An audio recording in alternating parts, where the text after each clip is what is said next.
కాబట్టి ఈరోజు మనం భగవద్గీతలో మొదటి అధ్యాయం యొక్క మొదటి శ్లోకం గురించి తెలుసుకుందాం. ధర్మక్షేత్రే కురుక్షేత్రే సమావేత యుయుత్స్వాహ మమకాహ పాండవైశ్యాచ కిమకుర్వత్ సంజయ. ధృతరాష్ట్రుడు సంజయ్తో ఇలా పలికిన. సంజయ్ ధృతరాష్ట్రుని యొక్క మంత్రి అన్నమాట. ధృతరాష్ట్రునికి కనిపించదు కనుక సంజయ్ని ఇలా అడుగుతాడు, యుద్ధ భూమిలో ఏం జరుగుతుంది, యుద్ధం కురుక్షేత్రం ఎందుకు జరుగుతుంది, పాండవులు మరియు కౌరవుల మధ్యలో యుద్ధం జరుగుతుంది. పాండవులు వనవాసం అయ్యాక వాళ్ళ రాజ్యాన్ని తిరిగి పొందడానికి యుద్ధం చేస్తారు ధర్మం కోసం.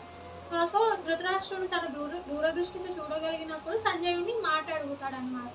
పాండవులు మరియు కౌరవులు యుద్ధం భూమిలో సమేతమయ్యారు కదా, ఏమి చేస్తున్నారు వాళ్ళు యుద్ధ భూమిలో అని. అది ఒక టెన్షన్తో అడుగుతాడు అనమాట. అంటే వాళ్ళ పిల్లలకి ఏమవుతుంది, కౌరవులకు ఏమవుతుంది అన్న భయంతో అడుగుతాడు. ఈ శ్లోకంలో అదే ఎక్స్ప్లెయిన్ చేస్తాడు. ధృతరాష్ట్రుడు సంజయ్తో పలికిన మాటలు మొదటి శ్లోకం యొక్క భావం అన్నమాట. హరే కృష్ణ.